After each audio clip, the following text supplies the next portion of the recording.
presentation. Are you ready, Rose? I am. I can share my screen. Thank you. That's okay. Oh, looks like you have to give me ability to share.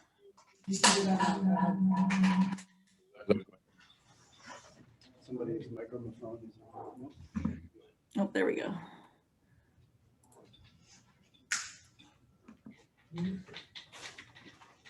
Hey, Jim. Hello, hello. Good to see you. I made it. Sorry I didn't say hi to you earlier. Just distracted. No, he wasn't, Jim. He's lying.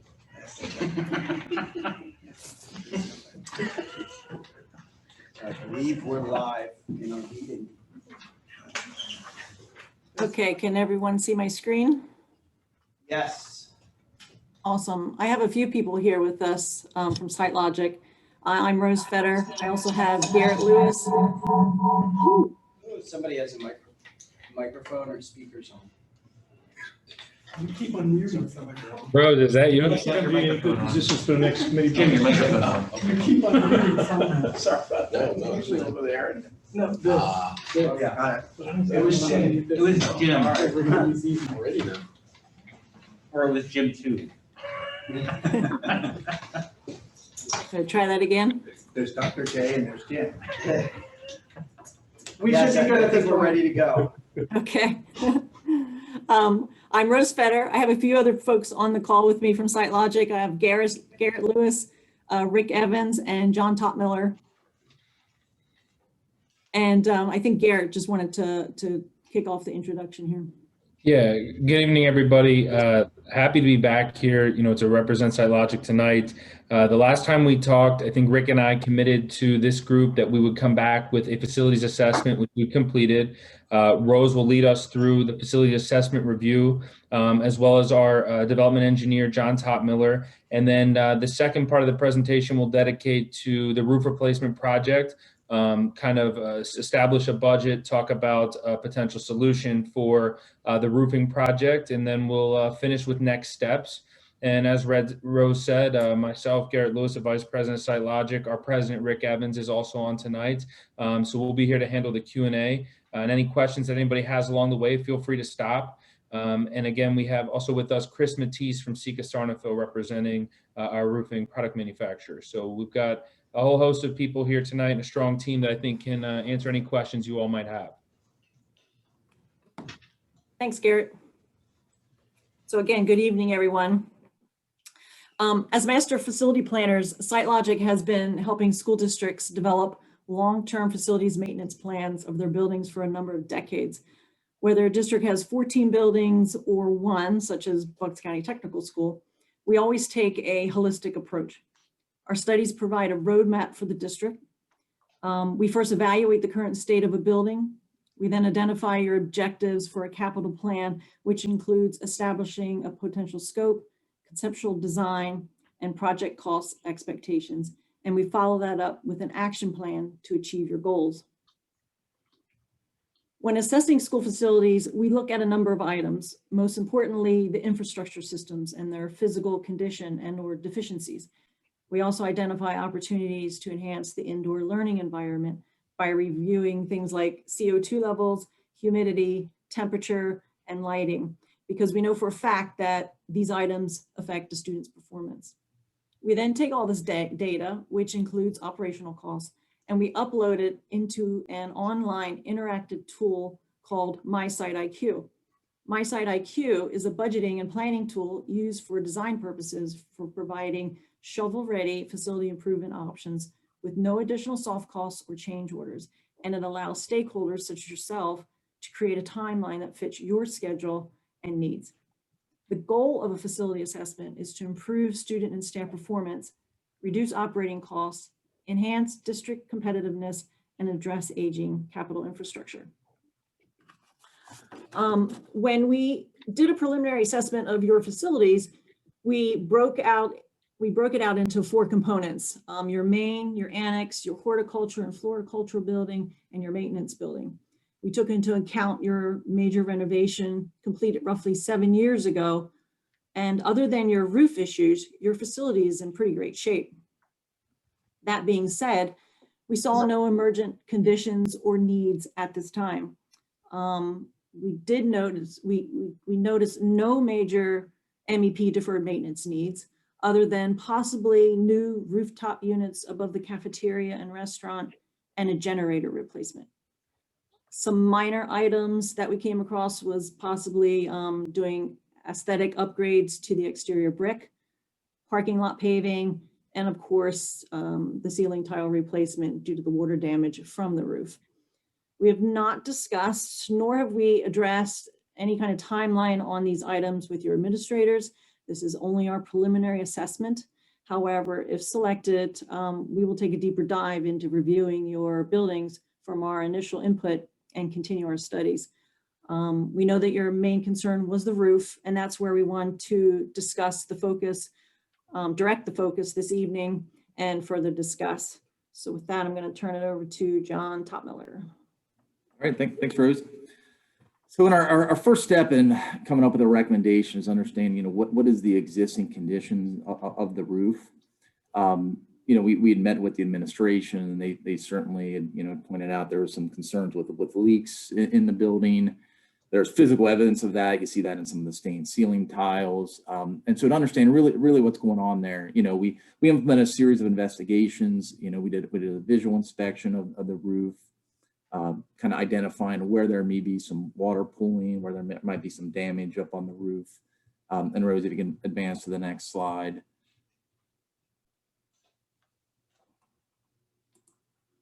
You could see some, it didn't advance on my end, Rose. I don't know if that's, there you go. So you see there's some examples of, something that might point to where there might be some damage up with the membrane.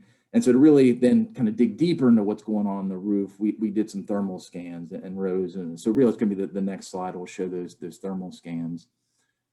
So we did our thermal scans. You do that in the evening when the sun is down. These were done in March, so it was cooler. So wherever we see any warm spots up on that roof, that indicates that heat is coming from the building.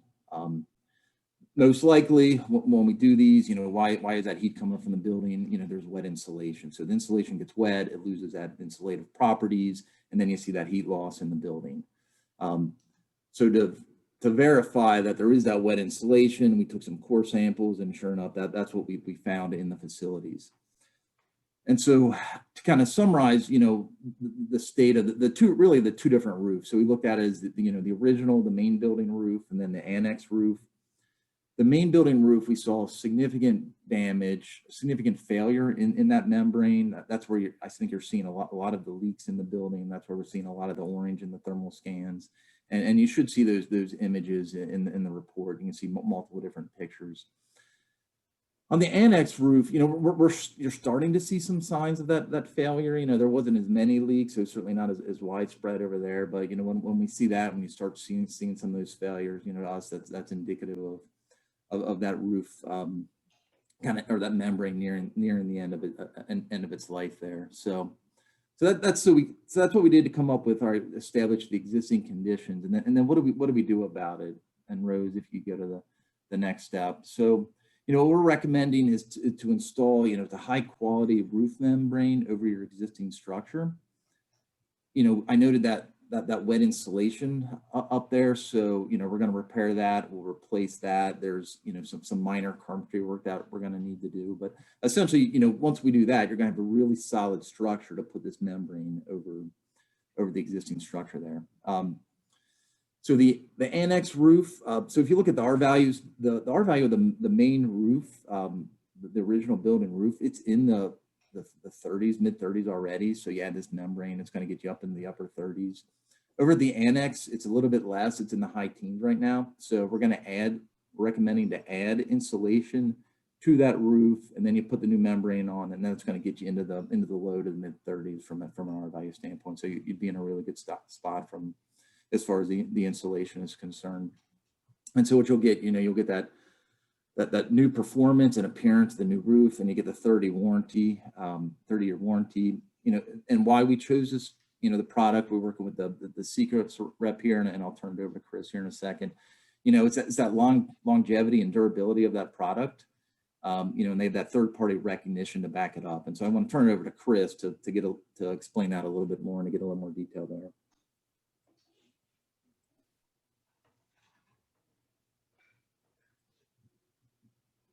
Oh. Chris, looks like you're talking. I can't hear you. Maybe it's just on my end now. We can't hear anything over here. Is he muted? He doesn't appear to be muted. Can you, to the right of your unmute button, there's a little arrow pointing up. If you click on that, and then under select a microphone, are there different options for you to choose? Can you hear me now? Yes. Great. Sorry about that. Thank you, John. So as John was alluding to, Sika Corporation, and I just appreciate the opportunity to work with SiteLogic on this. And Sika Corporation's been manufacturing single-ply thermoplastic membranes since the early 70s in Europe and in the United States and Canada. And we're actually the largest global manufacturer of single-ply membranes in the world. And one of the things that really separates us, what John was saying, was the durability and the longevity. We actually went out in the early 2000s and took some third-party business professionals, some architects, some consultants, and we actually went and tested some roofs that were about 20 years old. And we took field studies, took tests of these roofs, sent them to ASTM and the British Board of Agreement, which is the European equivalent to the ASTM, which does a lot of the standards for roofing. And both the British Board of Agreement and the ASTM give us a reference service life of 35 years for our roofing membranes. So you can expect, with a really proper installation and a good roofing contractor, you could expect somewhere in 35 years. And we have certificates for both in Europe and the United States and Canada studies that we did. So, just appreciative to have this opportunity to work with you, appreciative to have the opportunity to work with SiteLogic, and you're getting the most durable single ply roofing membrane out there with the Sika Corporation PVC. I'll pass it on then. Thank you. Thanks, Chris. John, did you want to add anything else, or were you? I think, yeah, we'll turn back to you. Get my screen to advance. There we go. So what are the next steps? In order to proceed with the roof project, we would need to advertise a request for qualifications from ESCOs on your website, which we can provide language for both the ad and the RFQ. We're thinking if we establish a 10-day turnaround for ESCOs to submit the RFQ, that would put us into June 7th. But basically, the RFQ allows you to put us, SiteLogic, on the bench for easy selection next month, which is your June 17th.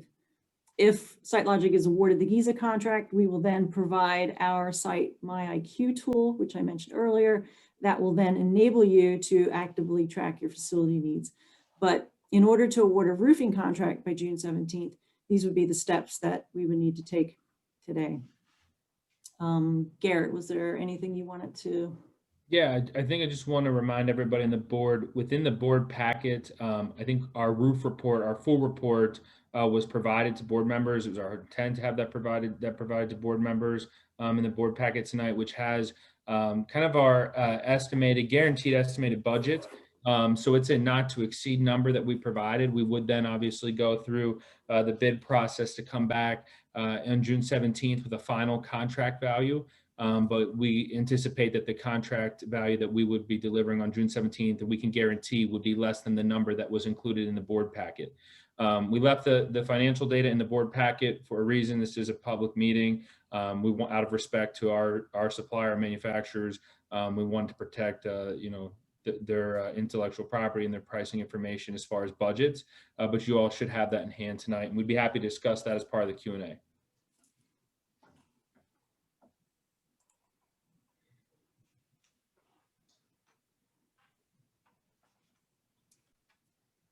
So yeah, Jeff, we will gladly take questions on your end.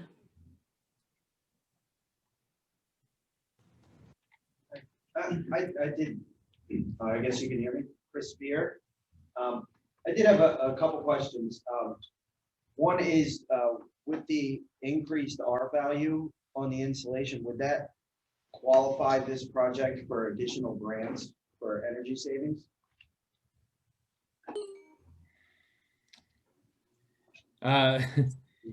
There are not, I mean, as far as additional grant programs right now, I'm not aware of a specific grant program that we would qualify for because of the increase in R value, the energy efficiency properties of the roofing membrane and the insulation. So I can't answer yes to that. I'm not aware of a grant program that we would be eligible for this roofing project. And we always look at the utilities or the rebates that are going to be available. Those are so, they're not always funded, sometimes they are, sometimes they aren't. So we would certainly go back to, the utilities and see if there's any rebates. As far as, the insulation on the annex, from a code standpoint, that's really going to be, I think, the driver why we got to add that insulation. But yeah, we'd certainly look at any rebate that potentially could be out there. The other option is, as far as ESSER funding is concerned, from the American Rescue Act, the most recent grant round, I don't know how that would apply to the technical school or if the technical school is directly in receipt of ESSER funds. But if you are, the roofing project would be an eligible cost for the ESSER funds for reimbursement from the federal government. So that is something to consider as well, if those funds are available. And then the other question was, it was actually Dave's question right next to me, but I'll relay it. The images that you shared show a white roof. Is that what you were quoting here as well? Yes, that's what we have included there. Yep. Where's your product manufactured? It's manufactured in Canton, Massachusetts.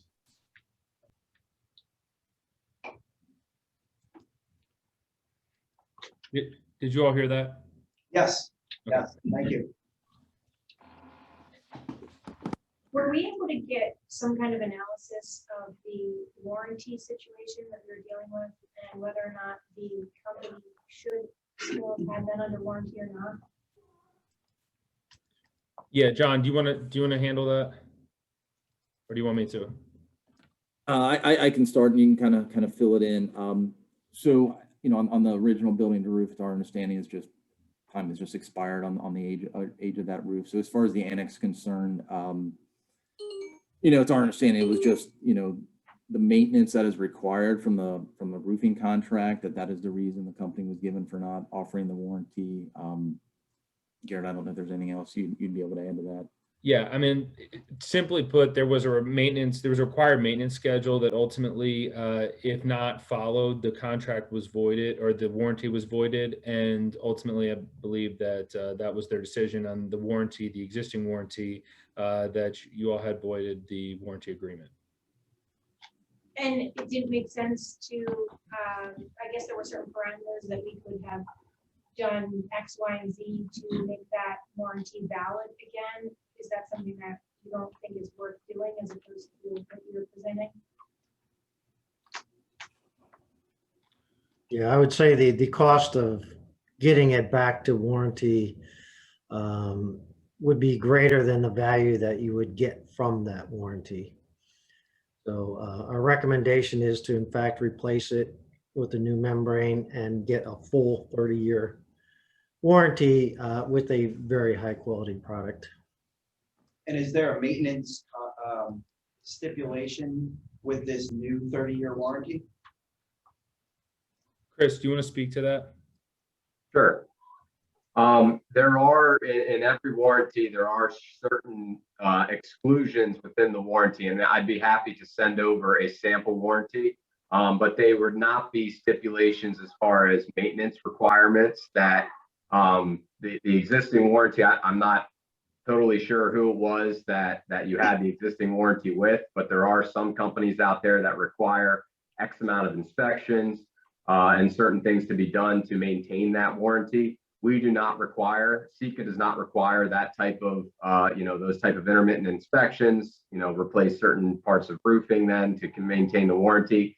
There are certain things, again, exclusions, kind of, acts of God, so to speak, that If a tree falls on your roof and punctures the roof, that wouldn't be covered under a warranty. That would have to be something that would be repaired.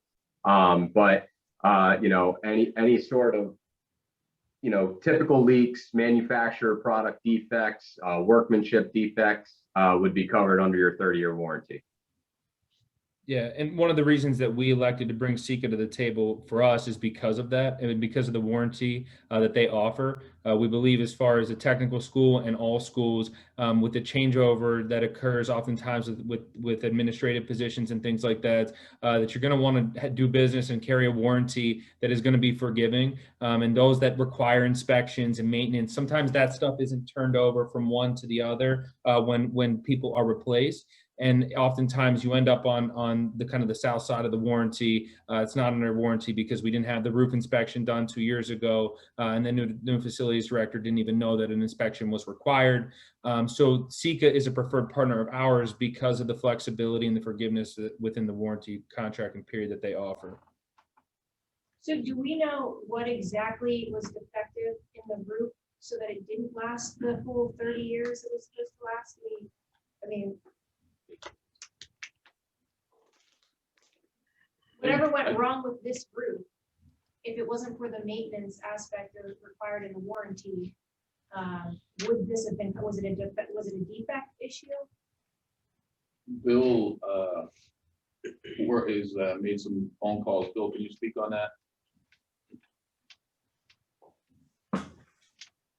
Yeah, actually, nothing went wrong with it. We just didn't keep up our end of the bargain back from the beginning in relationship to if there was a leak, they had to be notified within 30 days and they came in to fix it, the inspection.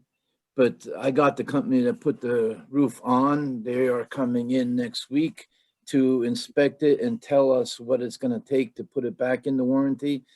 Once we get that number and what's needed to do that, we will extend the warranty the remaining 15 years. I don't know what that number is at that time because they haven't been in to look at it. So I have no idea what that number is going to be of what they're going to want from us to bring it back into warranty. So when it comes back into warranty, we will get an extended 15 years. Hey, Bill, how you doing? Good to see you. So how is Mr. Evans there supposed to give us that opinion that it's worth actually just redoing the roof without knowing how much it was going to cost to fix this? I honestly don't know how he got that opinion because I've been in contact with the engineering company that was involved with the remodel, and they in turn got in touch. I read the warranty, and the warranty is a standard boilerplate warranty. There's no exclusions, and the warranty is all fine, but the partnership end of it, what was required of us, I do not have a copy of that. They're going to bring it with them when they come next week and inspect what's up there right now and tell us what we got to do to bring it back in the warranty. So you report that out. How someone else got that number, I don't know. But it doesn't sound like it's typical. It's not For them to be having these exclusions in the warranty where if you don't do X, Y, and Z, then we're going to void your warranty, right? I mean, Well, I'm sorry, I spoke over you. As Mr. Lewis said, some of the warranties might require an annual inspection. They might require this, they might require that, but under the regime before me, that wasn't done. And therefore, the engineering company contacted the company to put it on and said, we haven't heard from them in 6 years or 5 years since they put it on, so it's out of warranty. He may come in next week and say, it's not that bad, we'll fix this, this, and this, or you will fix it because they'll bring it back into warranty, and then it'll be back in warranty for another 15 remaining years. I don't know that until I hear from him when he comes in next week. But my question, John, is for that roof, that specific roof, the amount of wet insulation that was captured in those thermal images was significant. Is that right? Yeah, it was significant. You see, you're seeing a lot more certainly on the original roof, but we're starting to see signs where it's going to be more widespread on that other roof. Right. So I think what does significant mean? Thank you, Bob. First of all, that other roof Okay. came out of warranty. 25%, are we looking at 35, 40%? I just need to get a hint. The other roof that they're speaking of is the annex, which came out of warranty just this year. It came out of a 25-year warranty in 2021. So, and I seen the thermal images from that roof. I don't know if they're all around pipes, because we do have some pipes up there that should have been, let's say, retard, for lack of a better, in layman's terms, retard, and they were not. I don't Are know you how saying to. the annex, we don't have a leak issue, or we do? We do not have a leak issue. We had one in Health Ock, but it was a pipe not tarred. I went up and tarred it. I actually shoveled the snow away, because it was when we had that foot of snow up there and it was melting, it was coming down along a pipe. I went up and shoveled the pipe, the snow away, retarred it. There's no leak. From the annex down, we have no leaks. So from the annex down, it was a 25-year roof, and that's over? Is that what you just said? The warranty ran out in 2021. Okay, but the other roof that we're talking about for the main building. The main building, that roof, it should be in warranty for another 15 years. It is not, because we didn't follow the warranty, but it can be put back into warranty for the remaining 15 years. That number and what we got to do to do that, I will not have that answer for you until the company that put it on comes in and inspects it next week. They just been busy with putting roofs on. They didn't want to, in layman's We'll report terms. out those next month, right? Right. And those are the only two we're talking about, right? The annex and the main roof, right? That's all it is. Well, Yeah, when I initially gave my presentation years ago on the roof, I split it in 3 phases, if you will, so that we didn't take such a hit in 1 year. But the 2 phases, it's the annex roof and the main roof. The main roof includes cosmetology wing, it includes the automotive wing, it includes the cafeteria, everything from where graphic arts is west is what they're talking about being the main roof. okay. And the quote that we have is for doing the whole thing is, and do we have it broken down if we just did one or the other? I believe there was 3 prices listed on there, but then there was a total at the bottom. The three prices, I think, were options on how to do it. Correct me, John, if I'm wrong. No, yeah, no, there was one for the main roof, one for the annex roof, and then there's a couple other sections that we didn't notice really much damage. It's like the bus canopy and like over the storage shed, that if you're doing the entire building, you know, we were suggesting maybe just do these other 2 smaller areas. So that's what the third number was. And are you saying that if you didn't replace the roof and you were just fixing it to get it back into warranty, that all that wet insulation would stay there? Is that what your concern is? Or would you know, that likely be removed in that process? I think that would be what the original installer recommends to me next week when they show up and they go up on the roof and inspect it. He will recommend to me what we're gonna have to do. He might say, well, you're gonna have to replace that insulation or repair that insulation, as John was saying. He might say, I don't know what I don't know how he's gonna answer it. The wet insulation needs to be replaced. So the balance point, so to speak, is going to be dependent on just how much wet insulation is there and the cost, and the 15 years versus the 30 years that you, from the cost that you're spending. So if you're spending a little bit more, but you're getting a 30-year warranty, it's probably worth it. But Mr. Evans, correct me if I'm wrong, but during your presentation, you said you were gonna repair the wet insulation, and now you're saying you're gonna replace it? It's the same thing, repair and replace. Repair is replacement of it. So that's how insulation deteriorates when it's exposed to water. I was wondering how you would repair that. It's all replacement with new insulation. So sorry for the confusion on that. Well, may I ask a question then? Sure. We do have to get moving on to our finance committee meeting soon, but. With the various, I forget the term that was used, the numerous wet spots taken up and repaired and replaced, what percentage of the roof are you're taking up this section and then that section and that section? Why not remove and replace instead of recover? Yeah, and the concern there is now you have a patchwork roof. So when you take the insulation out, you're also taking the membrane out and replacing the membrane. Then you have to have seal joints around the sections that were replaced versus an entirely new membrane. A big difference. So yeah, you have a 15-year warranty. That doesn't mean you're not going to have problems and leaks in that 15 years.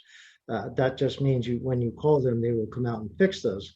However, they do not cover the damage done by those leaks. So if you had a leak, sure, they'll come out and fix the leak. But if it dripped on a piece of, a 3D printer or some piece of equipment, that's not covered. So just because you have warranty does not mean that your roof is not going to leak. That's part of our recommendation. I still stand behind the recommendation is that you put a new membrane on this roof.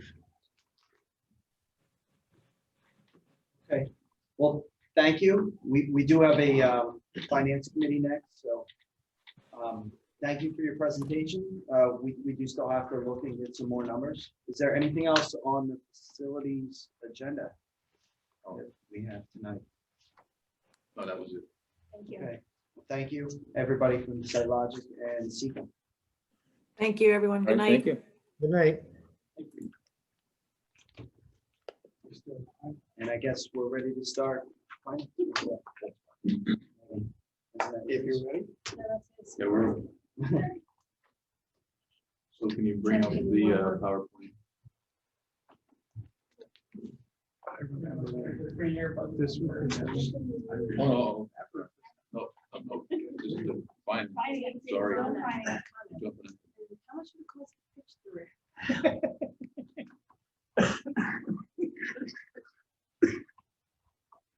Excuse me.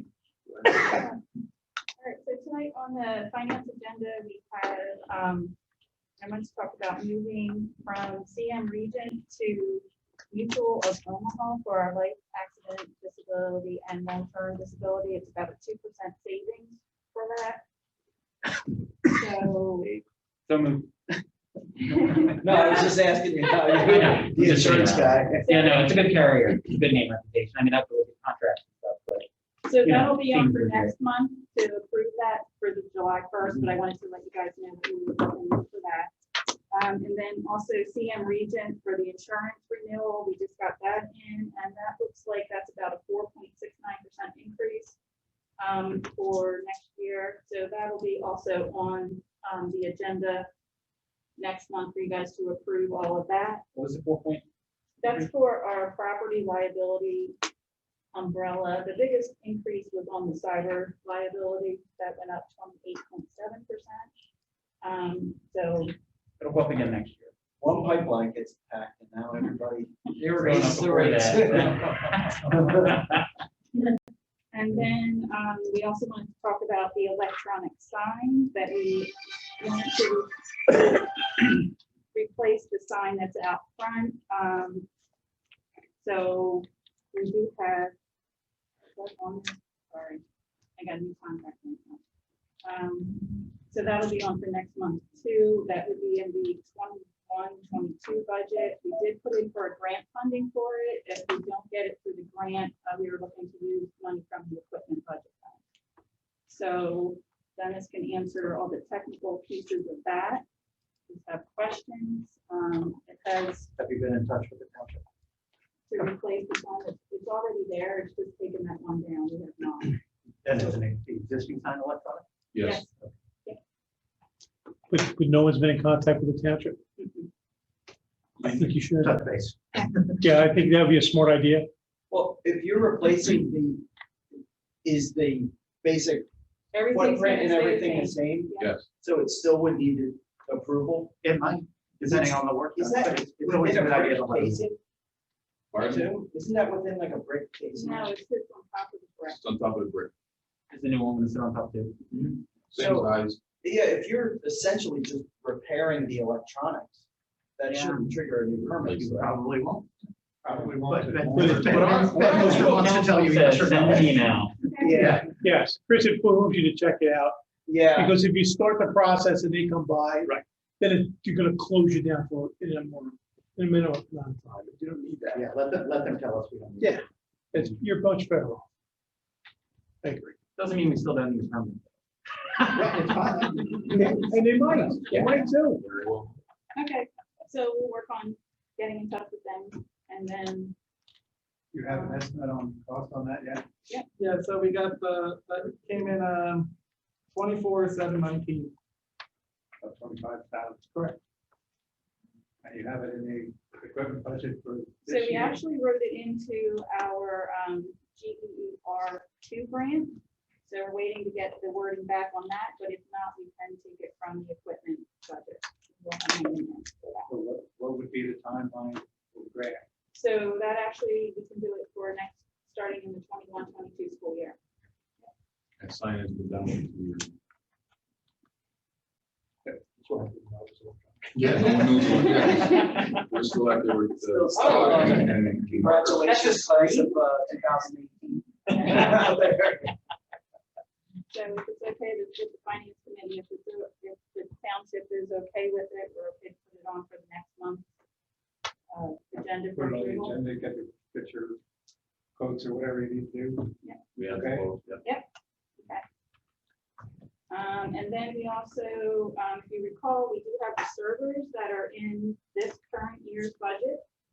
But we're going to, you'll see, we have a motion on the agenda to transfer money from the general fund to the capital account for $70,000 to replace the servers over the summer. So there's a 4 to 6 week time frame. So we're afraid that if we wait until June, it would be too late for the, for everything to come in so we can do all the work at the same time. So we have it on to be approved for tonight. We can add on to it. We added that on. On the agenda, yeah. So then that'll also come in with the switches that is in the 21-22 budget. So they'll both be done over the summertime in conjunction with each other. So the servers are on now, the switches will be on next month for approval. Do we have a guaranteed time frame on when they're gonna be in? Because there's a lot of back work. Guaranteed? No, they can't guarantee anything, but That's they why give I us figured a 4 to 6 week. They're saying time 4 to for 6, Yeah. probably more like 2 to 3 months. There's a better reason for us to approve it now. I 100% agree. So I'm not too good at this, but what if, I know Palisades moves some of the storage or all the storage to The the cloud. cloud. This isn't that, No, This is the replacement voucher. yeah, and Palisades, that I did, actually, the solution that we're proposing to purchase, we got from Palisades, but just so I talked with Gary, they have local file servers and all that good stuff. Just in case someone were to, if one building lost internet, then, they're not dead in the water as far as having access to shared files and all that good stuff. okay, you guys are the experts.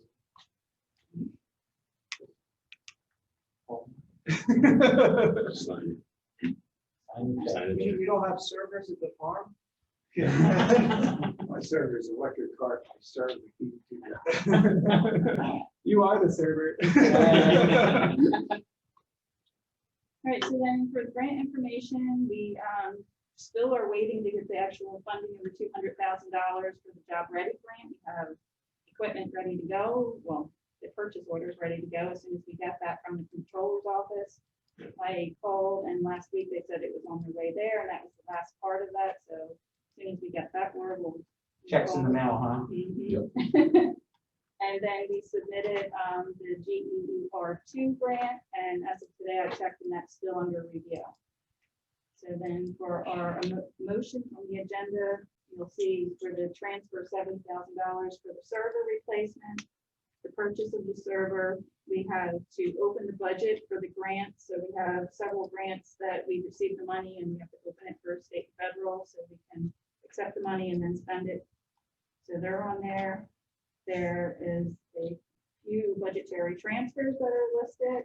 The food service agreement with Penridge is on for approval, and the audit engagement letter with Hutchison to do our 2021 audits and for approval tonight. So that's pretty much it, unless anybody has any questions. Financials or bills pending. Everything's good.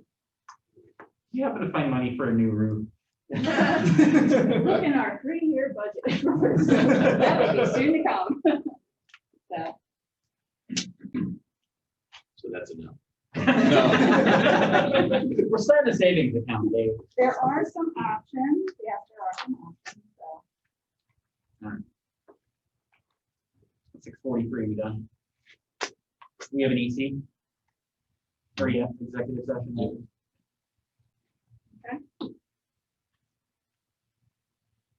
No question? All done? All in? Those Like it. Well done, folks. Yeah. Yeah, there's cheesecake. Our cheese. Okay, we're gonna take a brief recess for 7. Start our executive session. In here. We're gonna move. We'll stay here. Hey, mute the mic. Yeah, just, Oh, you can stop recording, right? I'll stop the recording and do the breakout room. We're gonna have a couple. You want this?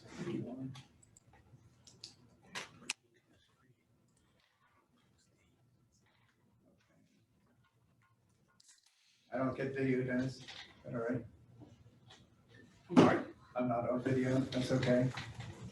I tried to do it, and it said you had to do it.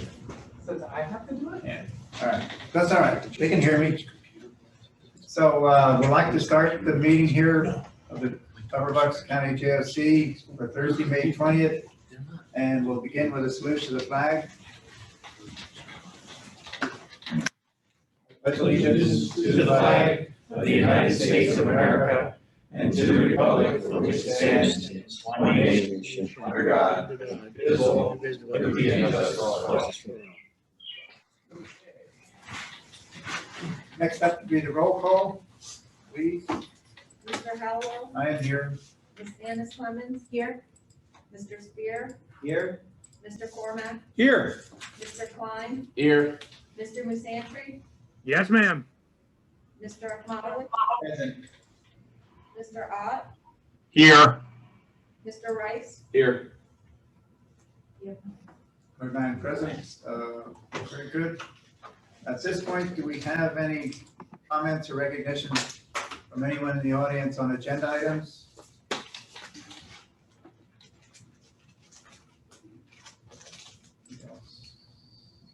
I don't see anything. Anybody see anything?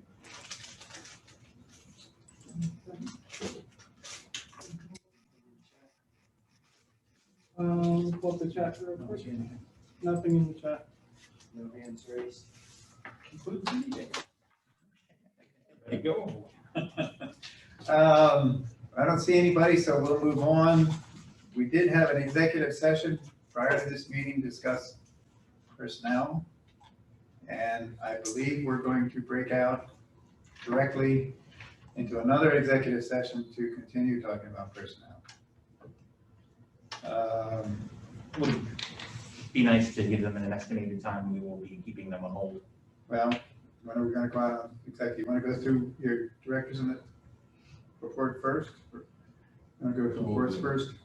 We'll do that first, and we'll just, because there's an opening, so. And I'm Mr. Armando's idea of moving into the other room, does someone have a cell phone number? Mr. Musantri, like maybe. Like 3-way call. Yeah. Mr. Rock. Yeah. Okay. Okay, Perfect. We'll get them both on a cell phone. We'll put them in the table. so we're ready to go to an executive session now? Yeah. Now? Okay, we will be 10 15 minutes, 15 minutes? 10 minutes? Okay, we will be right back. Slight movement. I'll be back. I'll be here. Yeah, do you have some hold music, Dennis? No.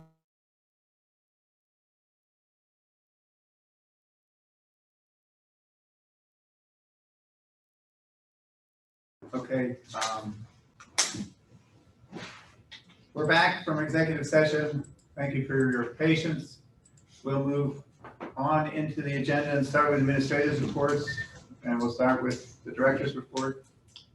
And will you include what we just talked about? Yes. You already announced we were having an executive session. So oh, you mean the specifics? Yeah. That's later. Okay. Yeah, oh, thank you. First off, we're going to start with some donation reports. QNB, a monetary support for 3 Blazers of a estimated value of $450 for the 21-22 school year for Skills USA students. So the Skills USA students wear red, so they donated some Blazers. Rebecca Campbell, cash donation for Amazon gift cards of $600 for healthcare career students for our award ceremony. Subaru of America Inc., 2013 Outback worth $18,670 for our auto technology program, and a Subaru of America Inc., a 2016 Crosstrek Hybrid GR 134 WHC for $16,696 for auto technology program as well.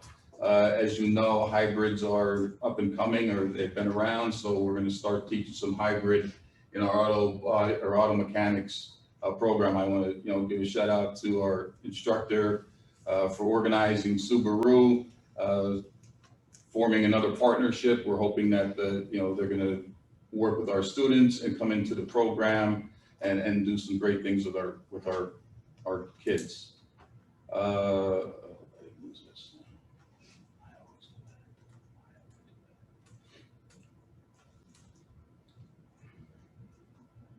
Just a second.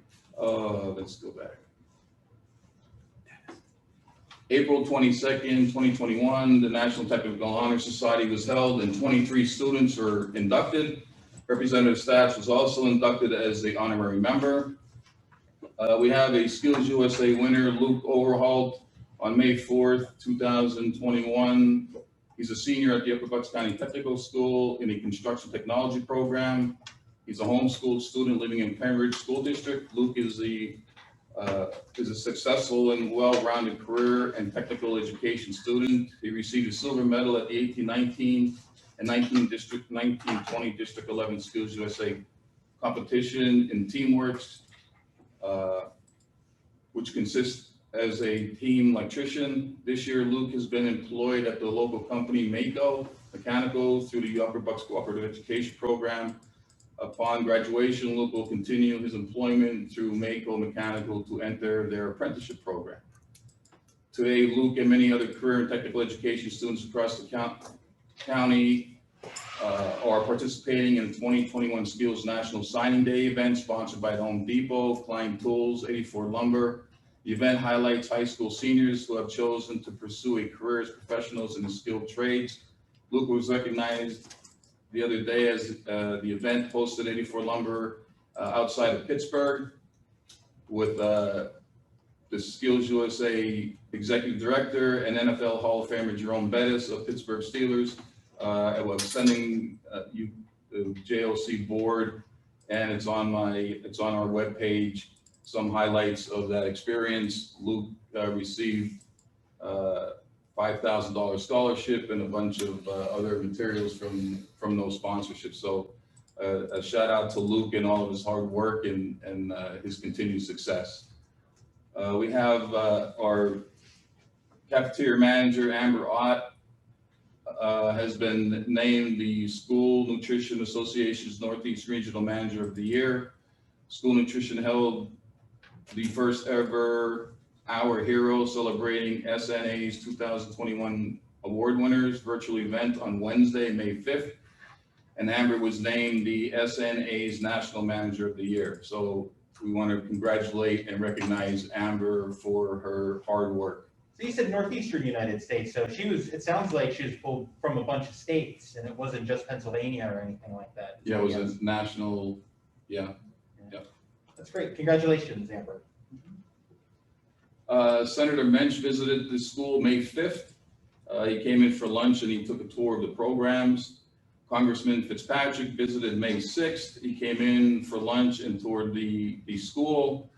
Representative Labs visited May 11th, and she came in for lunch and toured the school. I want to thank our JOC member, Megan, for putting this all together and having our congressmen and representatives coming in and looking at the school and seeing all the great things that our kids are doing. We have Upper Bucks that we had accomplished, our written and performance NOCTI tests. One of few schools in the area that had actually held our NOCTI testing. As you know, last year it was canceled.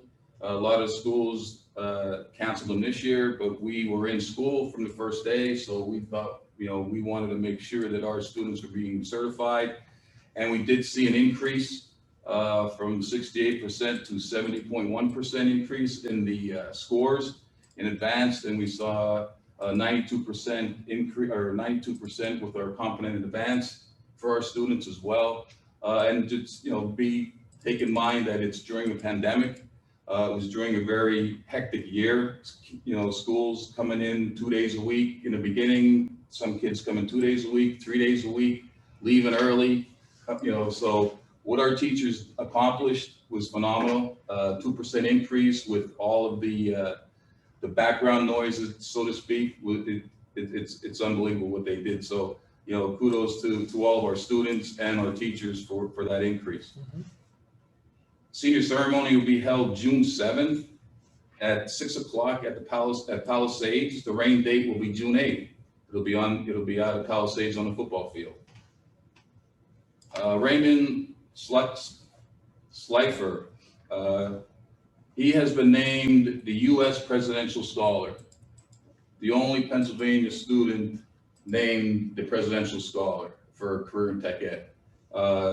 It's a huge honor, and I was just talking with his mother today, as a matter of fact.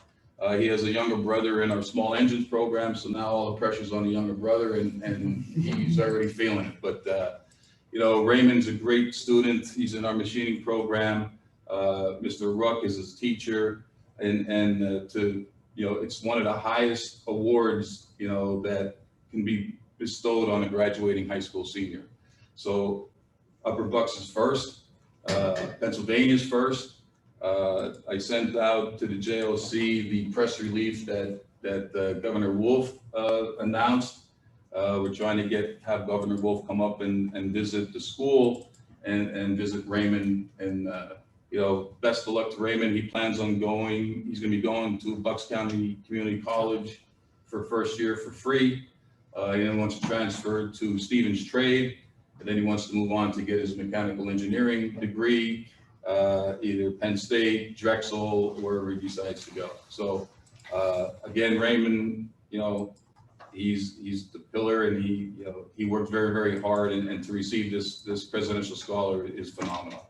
So congratulations to all of our students and our staff for a tremendous year through everything that we've gone. This year will be put in the history books, going through the pandemic and still producing. So again, thanks for everything, and we'll move on. Is Mr. G, is he on? Dennis is Mr. G. I am, Mr. Sweeta, thank you. So Mr. G will represent, he'll be announcing our Student of the Month. Thank you, Mr. Sweeta, and good evening, everyone from afar. Amber Sims is a senior from Penridge High School enrolled in Mr. Joel Ritter's Law Enforcement and Police Science program at Upper Bucks County Technical School. Amber has excelled each year since she enrolled as a freshman, having been named officer in charge her first year in the program and quartermaster in every year since. In the law enforcement program, Amber has received certifications through OSHA, the National Incident Management System, and in CPR and first aid. Always willing to go the extra mile, Amber has volunteered at numerous UBCTS functions, interacting with guests, providing information to visitors, giving student tours, and even directing traffic. She is a member of the National Technical Honor Society and has earned first honors each marking period at UBCTS. Amber has been an active member of Skills USA, first competing as a sophomore in the technical math district competition and then earning a silver medal at districts last year in the extemporaneous speaking. This year, Amber will be recognized through Skills USA District 11 as a recipient of the Elmer Gates Enterprise Award. In addition to the success that Amber has found at UBCTS, she has excelled at Penridge High School as well. Amber is currently ranked #1 in her graduating class, which is a testament to her work ethic, intelligence, and dedication. Field hockey has always been a focal point of Amber's high school career, earning her a place on the all-state academic team and the ability to continue to compete at the college level. In the fall, Amber will attend Gwynedd Mercy University on a full academic scholarship. She will major in criminal justice, and during her senior year will receive 6 months of training for her Act 120 certification to be eligible for the Police Academy and Civil Service exam. Amber plans to begin her career of service as a police officer with the goal of becoming a criminal analyst.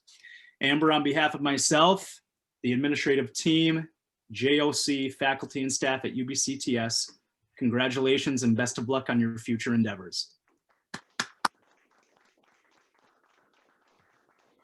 Amber, I see that you're on. If there's anything you'd like to say, I also see that Mr. Ritter is with us as well. Joel, anything to add? As you know, I'm famous for saying that to you, buddy. Yes, I'd like to also add that from the very first day that she entered my class as a freshman, in all seriousness, I didn't know she was going to make it. She came in with this bubbly smile on her face, and I was thinking, there's no way she's going to get through my program.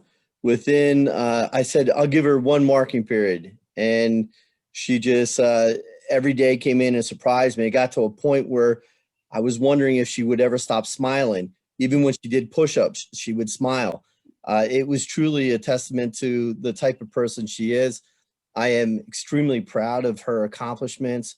She's an amazing cadet. As you guys know, this isn't something that I normally would really recognize in my class, and because it's about an individual. And I am proud that someone did nominate her. I want to send a shout out and say thank you, Mrs. Welding, for doing that, because without that, she probably wouldn't have got recognized tonight. Definitely just because of the way I am. But I am truly proud of her. I can honestly say that hands down, she has broke the mold for future cadets. And I'm extremely proud of her and her future. I can't wait to see her, accomplishments. So my hat's off to you, Amber. I wish you all the best. And if you ever need me, you know how to get in touch with me. Thank you. Thank you, Mr. Ritter. Amber, anything that you'd like to add? We saved the best for last. I really don't know what to say, but thank you so much for the recognition. I really appreciate it. I'm really happy, so thank you. I really enjoyed Upper Bucks County Technical School, and it's definitely going to be something I'll never forget, because if it wasn't for the tech school, I wouldn't have known where I was going to go in the future. So I'm really glad I was in the class. Thank you so much. Well said, Amber, and well deserved. Obviously, we're very lucky to have you, and we wish you all the best.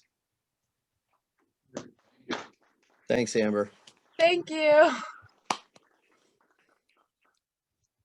And I have another announcement, hot off the press from Marianne Diaz. Her dental careers, 5 seniors have taken the Dental Assistants National Board Radiation Health and Safety Exam and passed. They are now certified to take dental x-rays in 29 states. This test is extremely rigorous and expensive. Students that passed are Madeline Rose of Penn Ridge, employed by Silverdale Dental; Madison Coffey, Penn Ridge, employed by Crittenden Family Dental; Emily Franks, Penn Ridge, employed by Indian Valley Orthodontics; and Mackenzie Johnson, Penn Ridge, employed by Apex Dental; and Michaela Jones, Beckertown, employed by High Point Dental. We're just so proud of all of these students, and again, hard work and dedication, and our seniors, congratulations and good luck in your future endeavors. Very good. Okay. Next up would be the 3-year budget presentation. I guess that's a little team tag. Okay.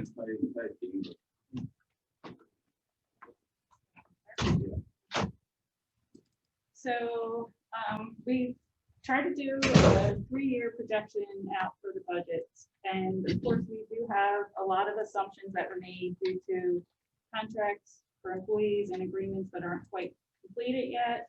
And anticipated COVID costs, we're not really sure where, things are going to be in the next couple of years. So Dennis, if you could go to page 8 and 9, that's really where the numbers all kind of come in.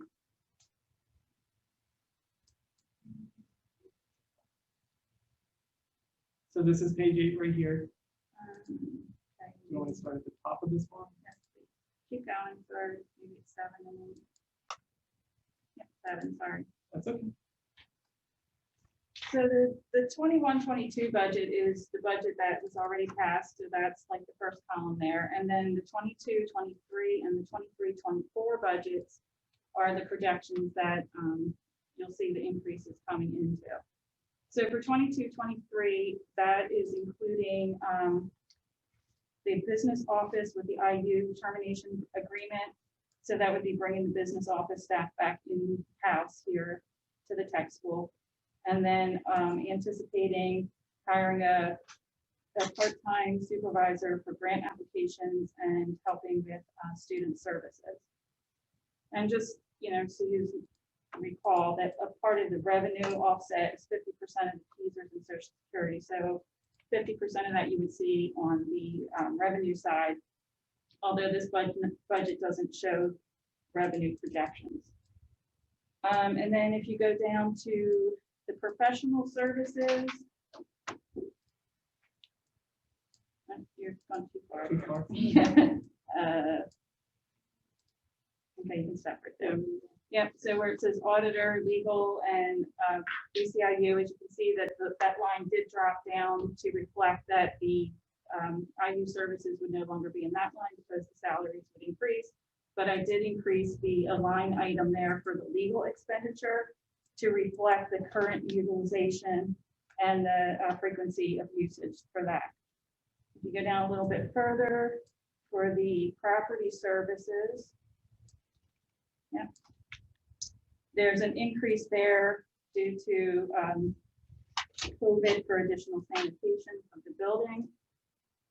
This year, we have been able to use grant money to help offset that, but again, not knowing where we're going to be with grants for next year, we did still keep that service built into the budget. And then for general supplies, there's a supplies, books, and software. There's a significant increase in that line item, and that's basically due to all of the increases that we're seeing with materials. I can't even say like plywood and everything that the shops are using has really gone up. So we did increase that line significantly. And also software, we started having the shops use more software instead of just the textbooks. There's also an increase for the oil and the electric because of the increases that we're anticipating with gas prices and fuel increases. And then for the property equipment line, I just basically am holding that steady going across because we've been pretty good getting grants right now for equipment. And once everything is purchased for the last grant that we got, we seem to be in a pretty good spot right now. So then if you scroll down to the next page, that's going to be the increase of 5.6% increase from this 21-22 to the 22-23 budget, and then a 3.7 anticipated from 22-23 to 23-24. And that's just on our base budget. And then there's additional scenarios that we can add to that. One would be the cut for the roof. If we wanted to look at, again, at the 1.3 million over 10 years, I would work with PFM. They did a preliminary run up based on the current rates that are out there now. It would be an additional $145,000 between the three schools, depending on the enrollment. If we add an rehab therapy program, then there's the salary and benefits for that, for the supplies, the software. So that's how much it would be to start that program. If you decided to add an additional computer science program, which we did not put into the 22-23, we put in for that to be in the 23-24, that would be an additional cost, into that year. And then depending on how many students that we get, if we need an additional special ed support for the students as they keep coming in, then we would anticipate possible need of an additional special ed teacher for that. So they're kind of all the little extra options to add to those budgets. So why did you budget the $155,000 for the special education teacher? Well, that's by the time that you put in salaries and their benefits and PSERs and all that. So what kind of an experienced teacher was that 155 based on? So I usually go about step 7, 8 with a master's. So usually somewhere between $70,000 to $80,000 range is where I start them. Okay, thank you.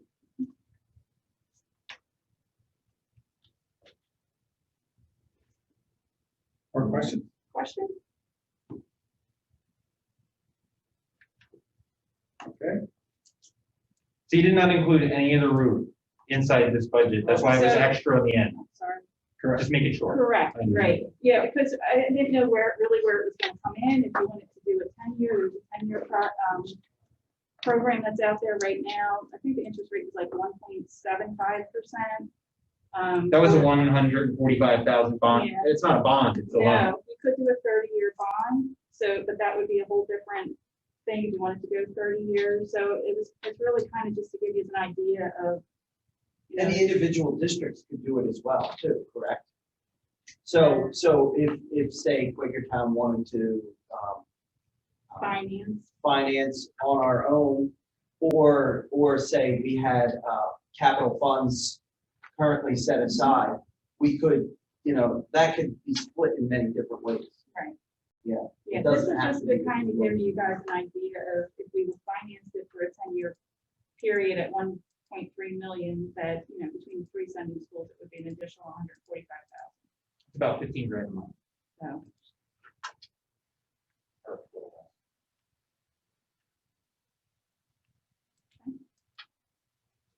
Any more questions? I don't see any. Do you want to talk about the additional programs? Yeah, we have two short presentations. On the first one will be exercise signs proposed for the possible 22-23 school year.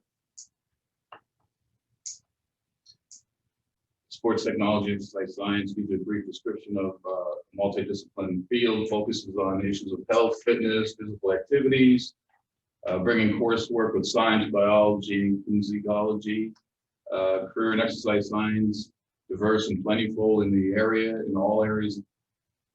Education, exercise science can lead to entry-level careers such as fitness instructors, program directors, or act as a starting point for further education in careers such as doctors, occupational therapists.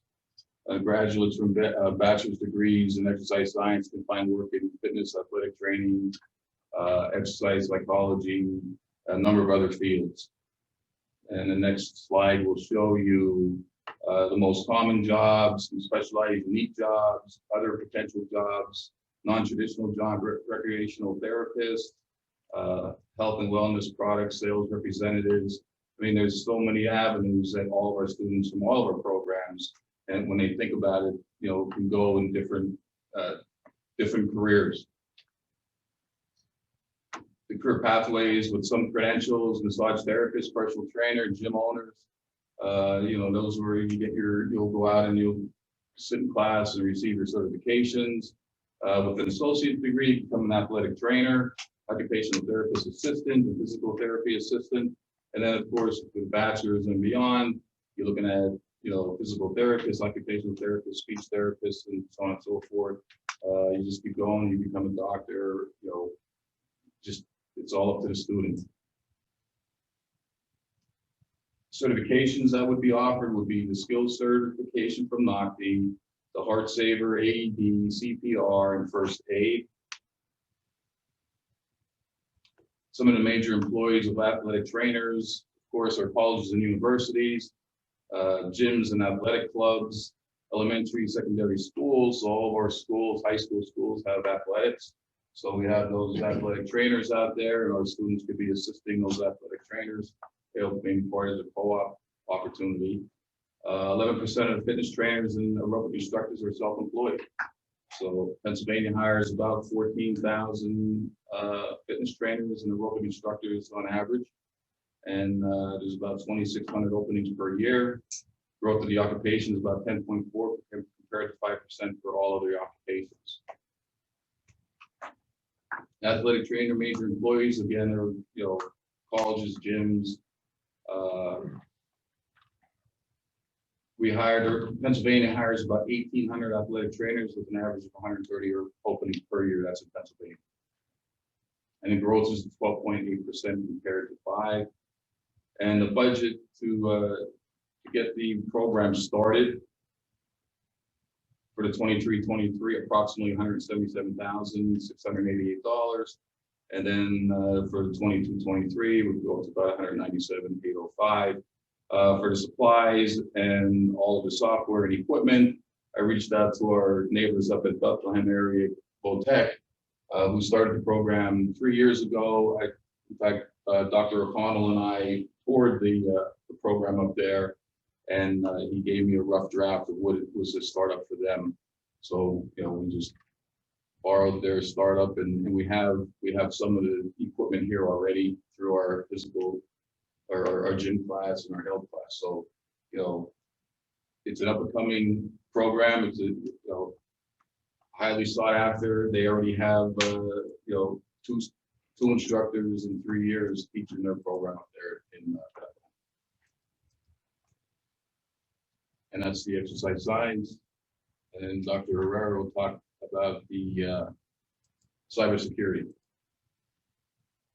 Can we talk about that class first, or do we want to listen to both presentations first and then ask questions?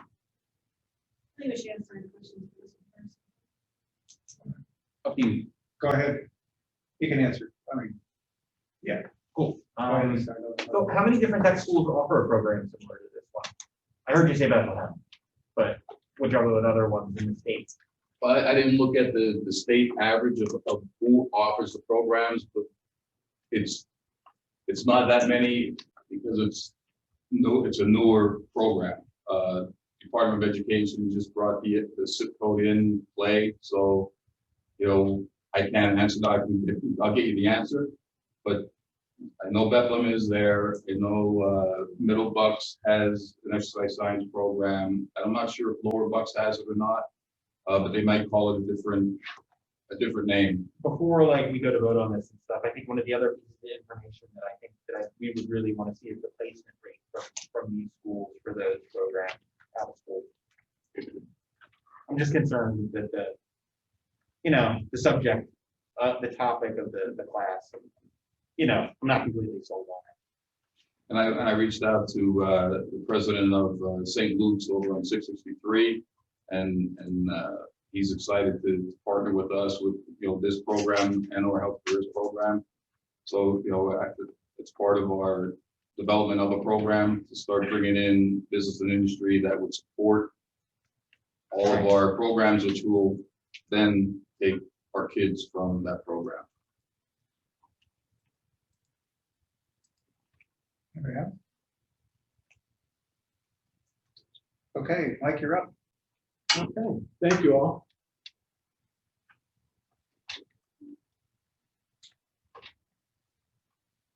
Okay, so the second proposed program is computer technology, computer systems, and cybersecurity.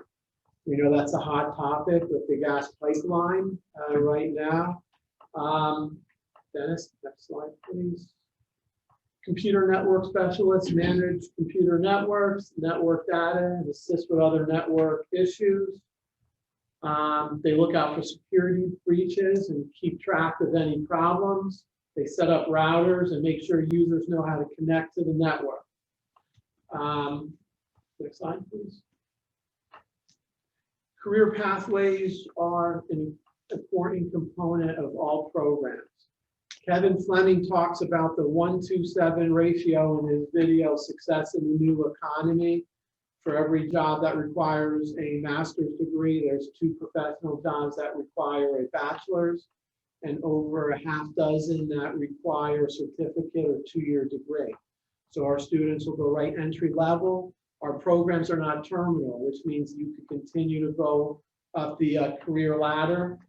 We talked about the career pathways with credentials, with the associate's degree, with a bachelor's degree. It falls under the information and technology pathway in this area. Certifications industry are very, very important for our students in addition to our degrees.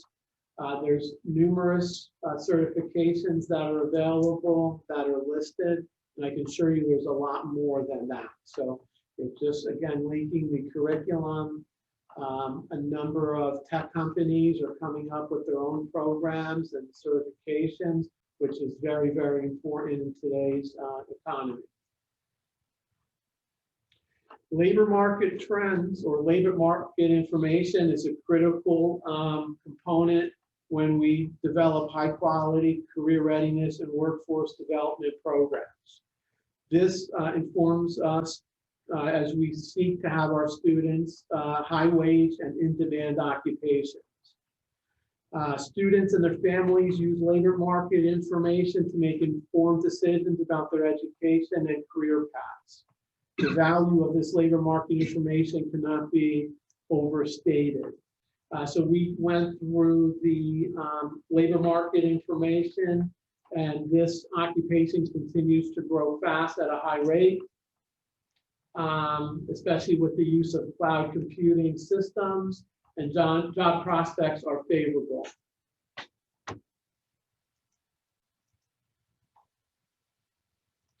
Computer network specialists, they'll do telecommunications, educational service providers, computer system designers. The colleges and universities look for them. There's a lot of internships, mentorships for those students. Pennsylvania hires 6,600 computer network specialists, an average of 500 openings. The occupation, while quite large right now, is not necessarily growing at the rate of some of the other programs, but again, that's subject to change. So we're preparing students not only current jobs, but jobs of the future, and we believe that this will go in that area. The average salary is very impressive, of $63,000, $480.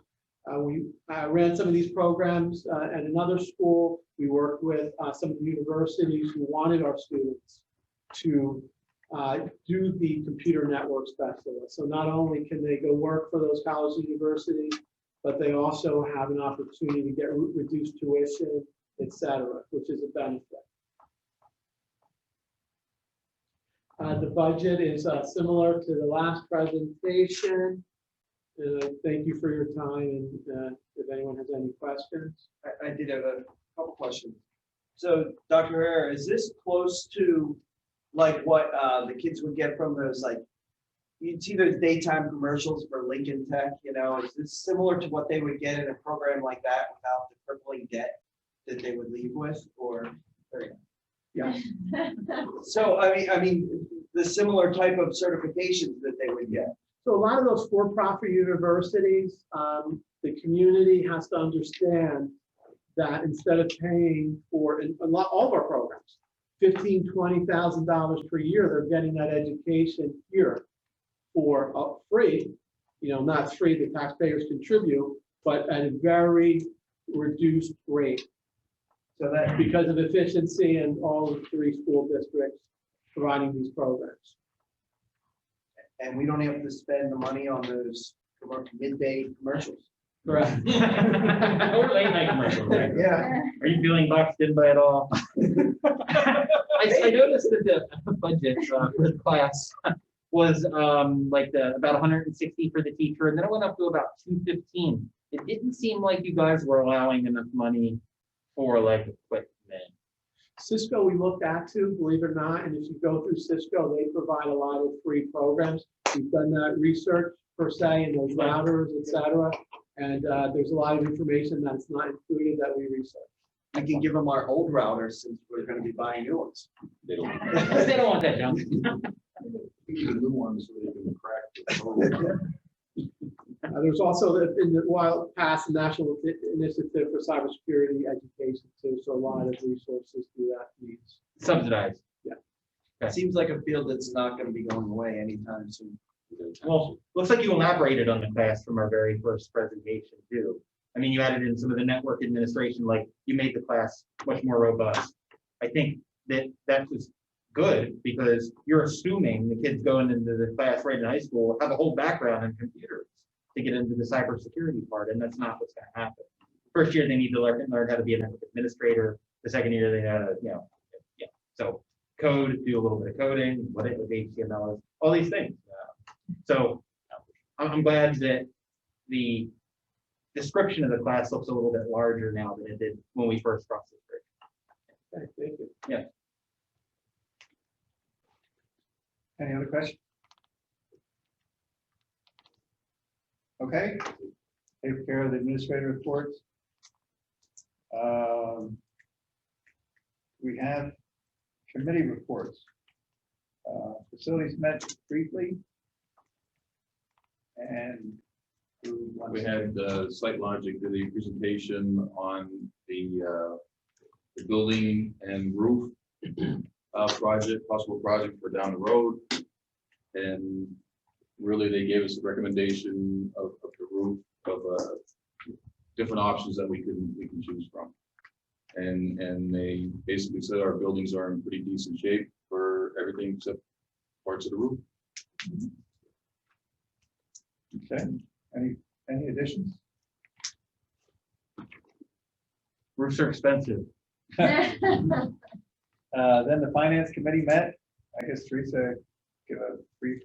Yep, so we discussed changing our life, accidental death and disability and our LTD from CM region to the mutual of Omaha.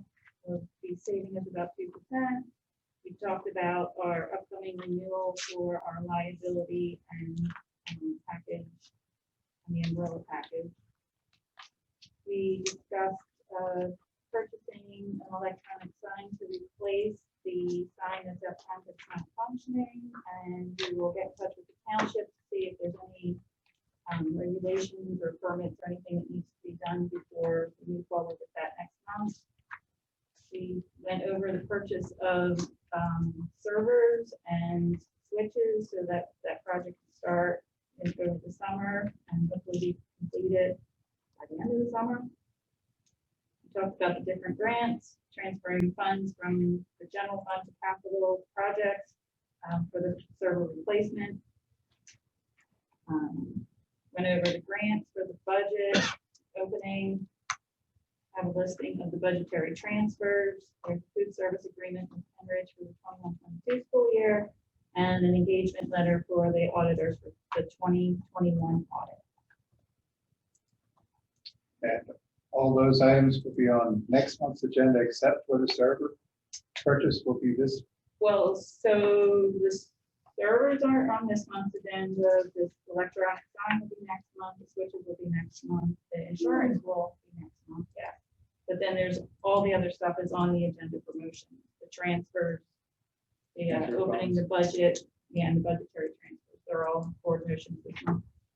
Did we decide we were going to buy the short-term visibility from those guys anyway, or are we just buying the late and the long-term for right now? So until I think the contracts were all kind of done, and we were on a holding pattern. Okay, fine. You can always add it later.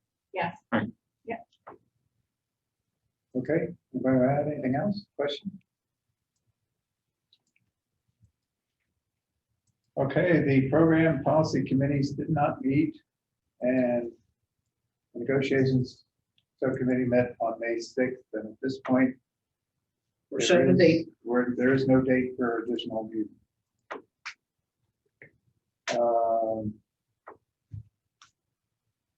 Guess we move on to item 7, which is a motion is in order to approve the settlement with Interstate Premier Facility Services Provider for $25,000 to settle outstanding payments for April, May, and June.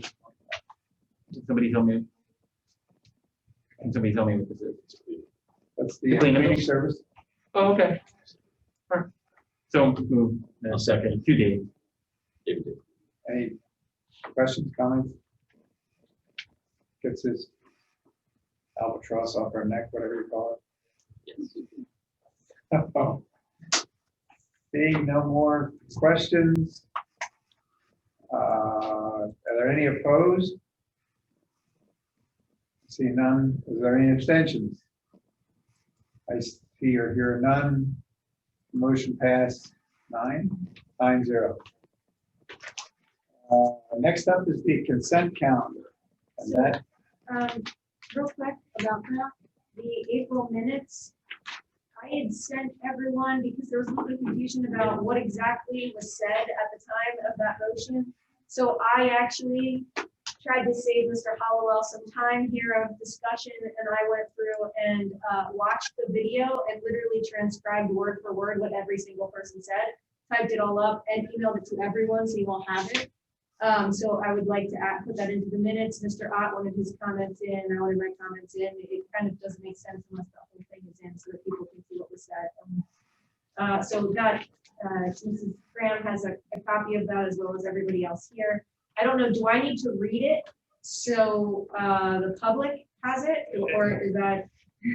I would prefer not to, I'm just. Right, this is one of those where if it's a friendly amendment, first of all, we should do the motion in a second and then do whatever we're gonna do.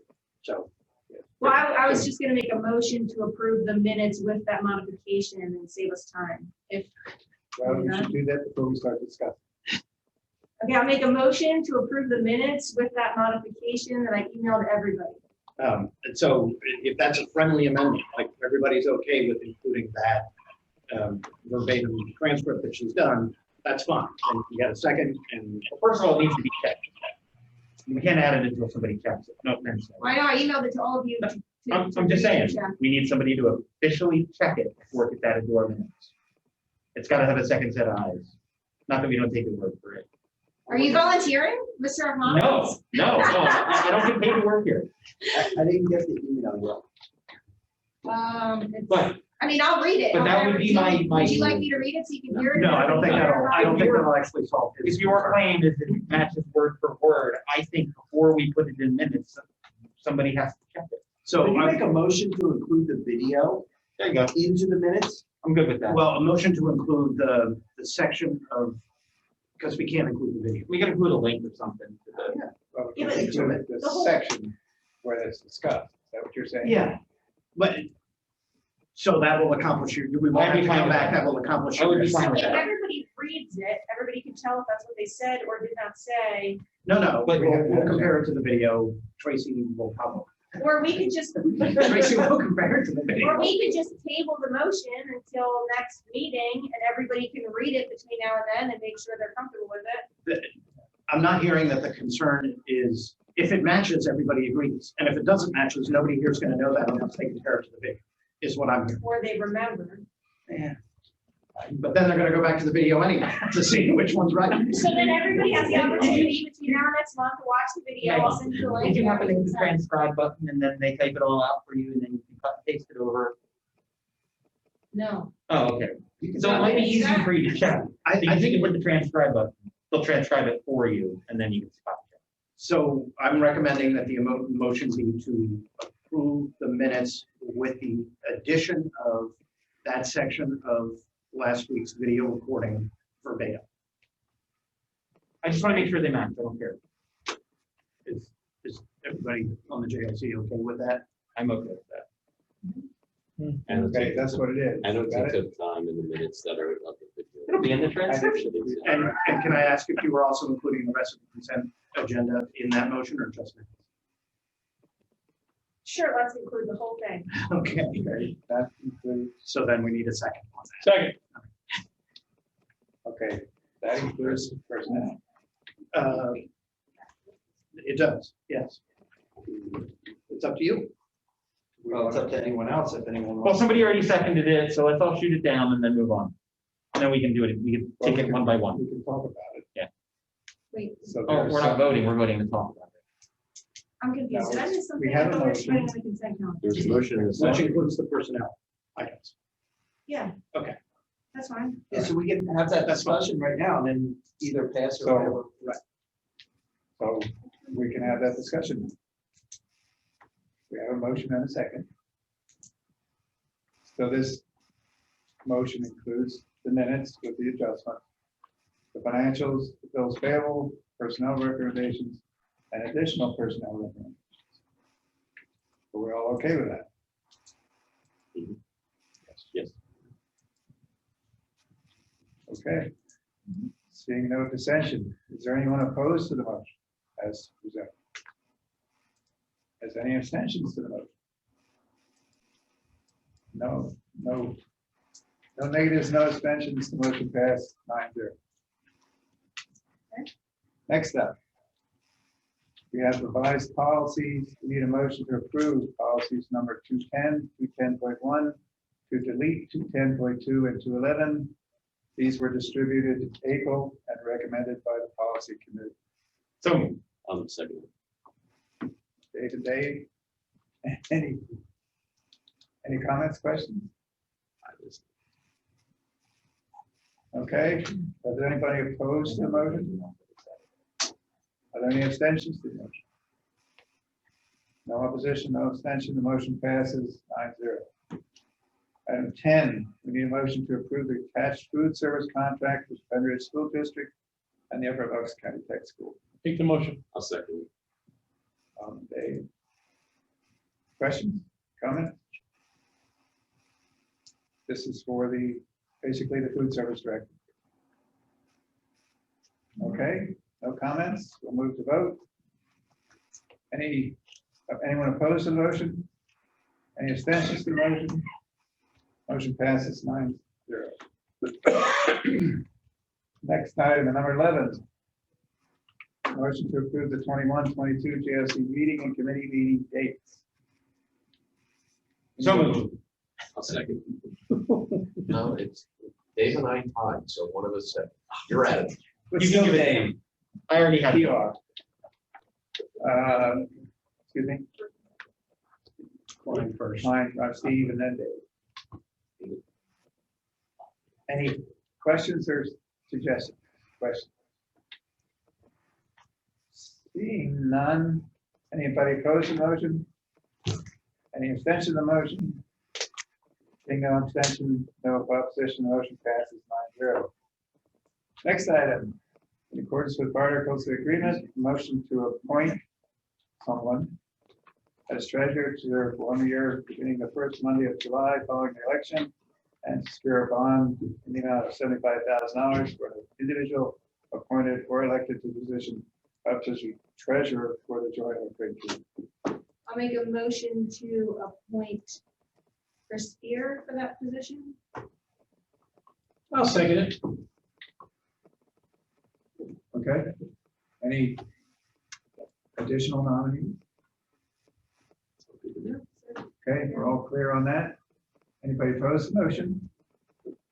No, he's trying to do it now. Any abstentions to the motion? No opposition, no abstention. Mr. Spear is elected treasurer. Congratulations, Chris. Along with that, You have another title. in accordance with the articles agreement, motion is we need a motion to appoint Tracy. I'll put that in there as secretary to serve for 4 years, beginning the first Monday of July following the election until the first Monday of July 2021. No matter what it said. That should be 21-22. That's correct. So Anyway, for the 21-22 school. I will second. right. Okay. David O. I recommend we give her a raise too. I'm just saying. Yeah. It's in the minutes now. She'll make sure it's in there. Any opposition motion? Any abstention to the motion? Seeing no opposition, no abstention, the motion passes 9-0.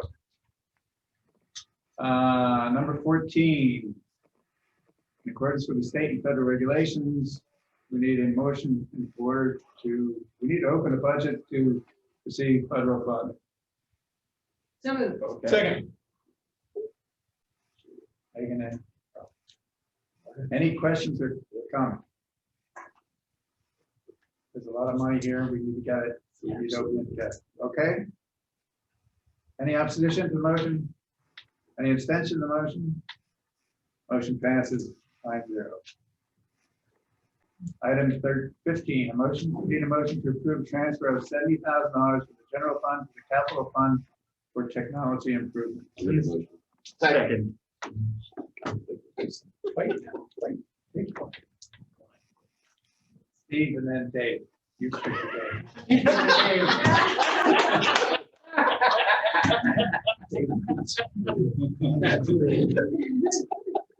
I got you.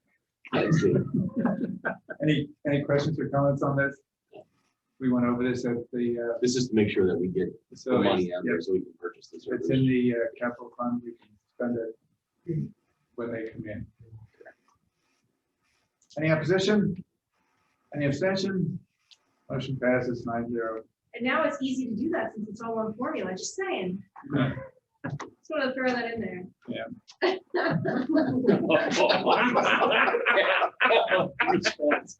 Number 16. We need a motion to approve the auditors, which would be Hutchison, Gillian, and Free, to perform the auditing services for the fiscal year 2021. I'll make a motion. I'll second. Any questions?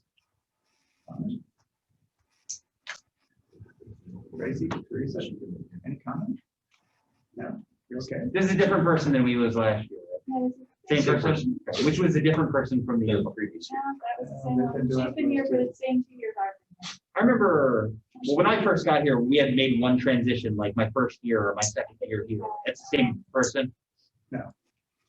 We had Bill Gorman for a few years, and then when Tracy came on, we moved to. Perfect. Good. Before Tracy. Good. So, okay. Any opposition? Any abstention? Motion passes 9-0. Item 17, we need a motion to approve budgetary transfers as per the attachment. It's a bunch of. Did they spell my name right? Including. Okay. Okay, I said, did they spell my name right? I was just kidding. Now a second. Yeah. Ms. Ruth. Anybody questions? Anyway, let's look at. Are we okay? On Saturday. I mean, you want, if you want, I can question some line items, but I figured. They're just within departments, right?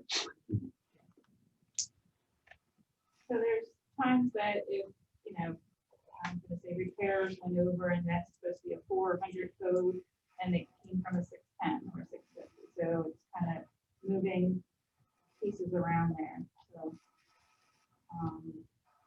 Like the 20,000 to, the one that I was looking at is Booked supplies, $20,000. Just moving money around. Just moving it from one to the other. You're correct. Yeah, when you see very even numbers like that, you would think they're just like Well, moving sometimes- chunks from one Well, side. sometimes I need to move money that from accounts that is kind of sitting there. Yeah, if it's 30,000, instead of going down to the penny, I'm just moving things around. That's, I said, she's been moving money, so it's there. So that's what I assume. Yeah. Okay, any other questions, comments? Any opposition? Any abstention? Motion passes 9-0. Item 18, we need a motion to approve Michael Azzarello, close enough, Territory Manager for Patterson Companies, effective with the 2021 school year. So move. Second. Discussion. Someone tell me who. Michael Azzarello has 20 years in the science of veterinary medicine. He's been brought in to help us get NAFTA certification with their animal technology program. He taught at the college level in general practice. Before his current position with Patterson Veterinary, he was a supervisor of surgery, inpatient care, and intern coordinator at the practice. During those 20 plus years, he also served on the sheriff's office in Long County. He's the one that's going to be reviewing our NAFTA application, so he's a good person to have on. Got an MBA from Capella University in healthcare management specialization, and a BS from our own Delaware Valley University. And among other things. Is this like a gig? We're just bringing them on for one task? No, so the General Advisory Committee is helping us. Mr. Formick, we are recruiting clusters, general members to work with us in the Occupational Advisory Committee. So it's above and beyond that one task. It's making sure that we have broad representation in, for example, automotive. We have Lee Young, and she represents the transportation cluster, et cetera. So these are people that come in and help guide those programs. So I saw in the next part, spoiler alert, Dr. Thayer from Mill Pond Veterinary is going to be one of the new OAC members that you're bringing on. So this person then would help guide her in the other OAC. Is that, I'm trying to understand. No. We're trying to get the program certified, Oh, okay, so the that's whole what, program. all right. Certification versus advisory. Okay, now I'm getting it. All right. You're welcome. Any other questions? We have a motion second. We're good? Any opposition to the motion? Any abstention? Motion passes 9-0. That brings us to item 19, motion to approve the following new OAC committee members. Second, Mr. David Upmall.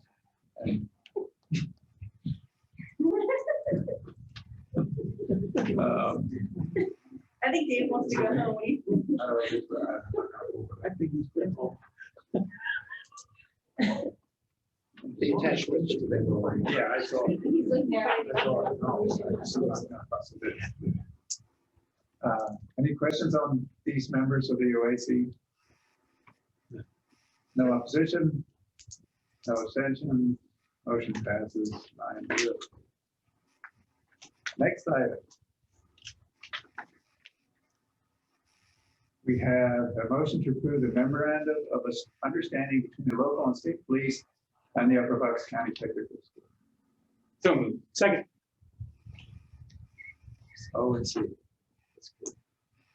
Same business as usual, same things last year and the year before. They have permission to come on the property if we call them or if we don't. They can sit on the property, that sort of stuff. This is a much cleaner motion than we used. I can remember where we had to list each one with all everything. This is fine. Any other questions? Seeing none, any opposition? Any abstention? Motion passes 9-0. I will make a motion. 21, a motion to approve the Act 93 agreement. I'll make a motion to table the Act 93 agreement. We have to do the motion first. Yeah. Okay. It's been Saving you time here. moved and seconded to table the motion until next month. I did. I think no discussion on the motion. Okay. So this, any opposition to tabling the motion? Any abstention? Okay, item number 21 is tabled till next month. I think I heard something online. I heard it. Yeah, it sounded like somebody tried to say something. Okay, I'm sorry, who, what? No, I was just saying it doesn't need a second, and once it's tabled, it's tabled. That's all. Oh, we still have to vote on it. But yeah.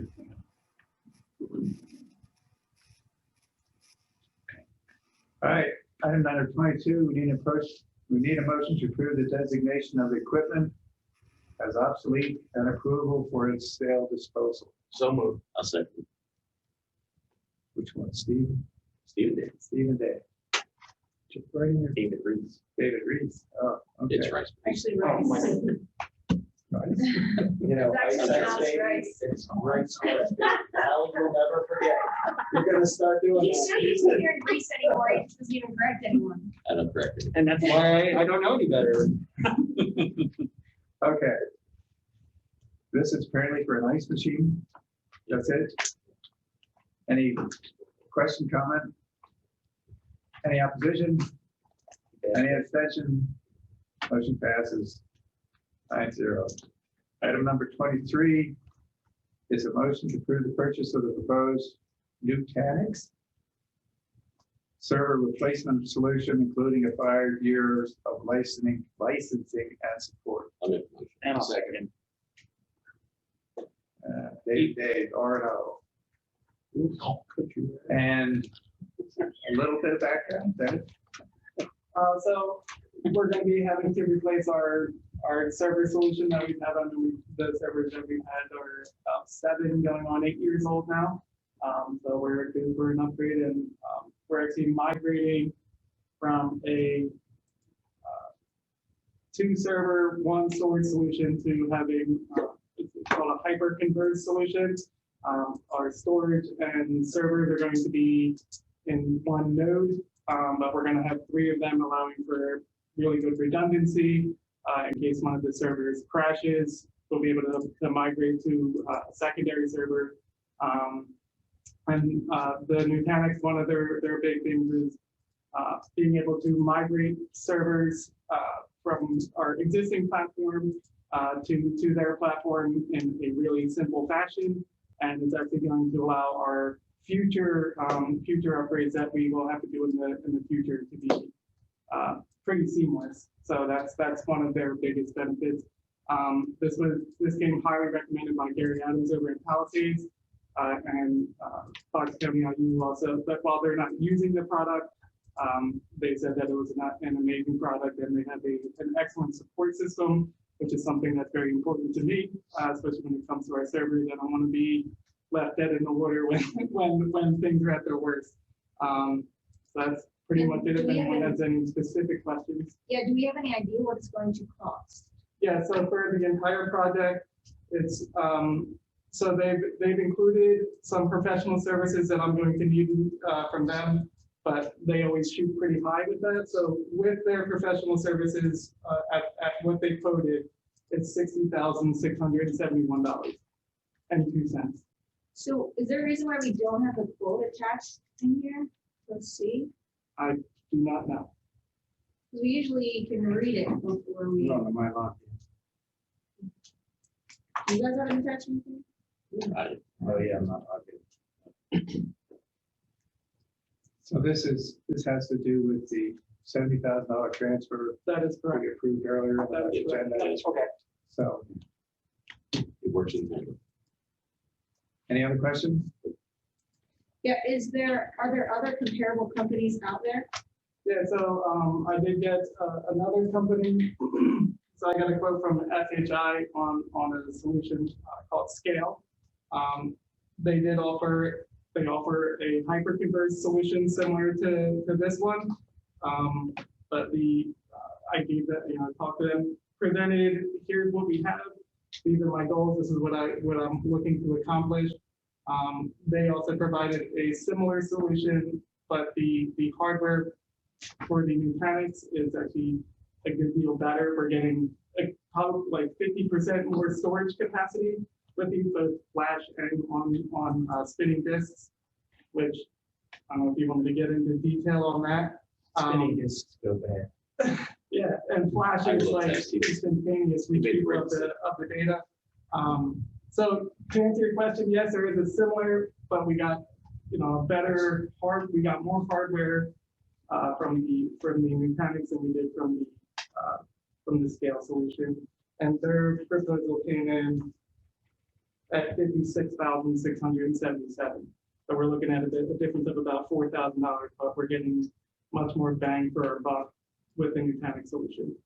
And was this approved by you? Did you see this proposal yet? No, but if it's just a purchase order, I wouldn't necessarily. The service portion, if there's like a service contract portion, that I would like to review, but Is purchase there, orders, I know.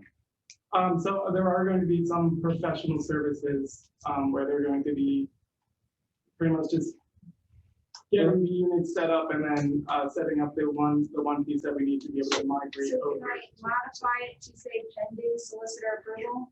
Second. Okay, It's all good. okay. Well, that's what it is. As listed, pending solicitor review. Are we okay? Yep. Nice job. Okay. Any opposition? Any abstention? Motion passes 9-0.